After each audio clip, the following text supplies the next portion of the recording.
Outside, it is easy to mistake Christianity for a European or American religion. But at birth, and in its formative years, Christianity was a Mediterranean faith. It grew up in a mixed neighborhood of Jewish, Greco-Roman, and Zoroastrian influences. The angels of Christianity reflect this mix. When the followers of Jesus split off from Judaism to practice what would become Christianity, they took with them the Old Testament and its angels. Gabriel, the messenger angel from the book of Daniel, plays the same role in the New Testament. But there, Gabriel announces one of the central events in Christianity. According to the Gospel of Luke, it is Gabriel who informs Mary that she will be the mother of Jesus, the Son of God. The stunning face-to-face meeting between Mary and Gabriel is depicted in numerous paintings. In some, Mary is shown with a look of surprise. More often, one of surrender. The actual story indicates a much more robust confrontation between the two. Mary challenges Gabriel. She says, "How can this be, since I've known no man?" The angel is essentially presenting something to her that she finds, and as we would find, understandably, absolutely unthinkable, impossible. In light of Gabriel's importance to Christianity, it is perhaps surprising that he also assumed a role from Greek mythology. In that system, the god Hermes escorted the souls of the dead to heaven. The idea is that the transition from this life into the next world is a perilous journey. And it's understandable that given the perils of the journey, it's quite important that there be such an angelic guide. And in Christianity, this is the task of Gabriel. In this medieval carving, Gabriel swoops down from the sky to the Virgin Mary, who lies on her deathbed. Here, he returns to heaven, cradling her soul. These images had their roots in ancient time. You wanted to be protected by someone when you come to the most difficult and dangerous point in your life, which is the death. And it was depicted, all the cultures, with winged creatures, with winged beings. And I think it was clear that in Christianity they took it over. Of course, early Christians also drew on the Hebrew Bible, reinterpreting accounts such as Ezekiel's haunting vision of angels. Ezekiel had described them as human figures, but with 4 faces. One is human, the others a lion, an ox, and an eagle. In those 4 faces, Christians found symbols of the 4 gospel writers, Matthew, Mark, Luke, and John. Early Christian theologians also adopted some apocryphal books from Judaism, which they granted full status as sacred canonical texts. The most prominent example was the Book of Tobit, with the central character, the archangel Raphael. Raphael serves as a guide and mentor to Tobias, the son of Tobit, who was sent on a very difficult errand in an effort to find a remedy for his father's blindness. What's interesting about this book is that it shows not just a momentary intercession by an angel, but an ongoing relationship between a human being and his guide, his angel. The text also features a villain, the demonic evil angel named Ashmedai, or Asmodeus. In the book of Tobit, there is a very prominent devil indeed, named Ashmedai. Ashmedai is a Zoroastrian creature. He is, in fact, an embodiment of Angra Mainyu, the demon of anger, because chief amongst the evils, the vices caused by the destructive spirit, is anger. From anger comes everything else. Bad angels like Ashmedai, and most prominently Satan, play a different role in Christianity than in Judaism.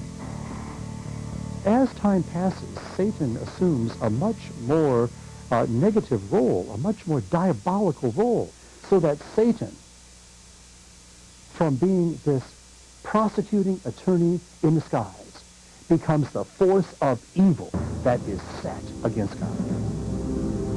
The Christian Satan is irredeemably evil. In the New Testament, Satan is denounced from beginning to end.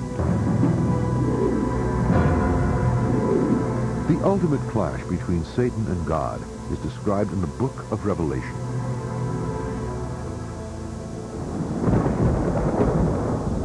The sun spits flames that incinerate the world. Earthquakes tear mountains from their roots, and the sky itself begins to fall. Michael leads an army of God's angels against Satan and his horde of destructive angels. Satan and his minions, it is said in the book of Revelation, will at last be punished, thrown into the abyss. And then only good will survive thereafter. And God will be triumphant, and the people of God. The Christian vision of the end time includes a final judgment. Michael is often shown holding scales, symbolizing the weighing of souls and their destiny in either heaven or hell.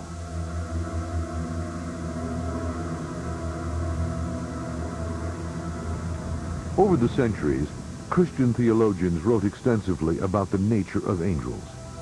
Among the most influential of such works was a 6th century text, the Celestial Hierarchy. The celestial hierarchy is important to us because it sets out in detail 9 orders of angels. The heavens are divided into 3 tiers and 3 levels in each tier, and each tier has a name, a type of angel, and specific duties. Though largely obscure now, these angel categories or choirs guided the church for nearly 1,000 years until the 1500s. A few of the choirs are still familiar. Seraphim were the highest ranked, the nearest to God. Those closest to the material world, plain old everyday angels, were ranked lowest. They were the order best suited for contact with human beings. The archangels, literally chief or most important angels, supervised the lower angels.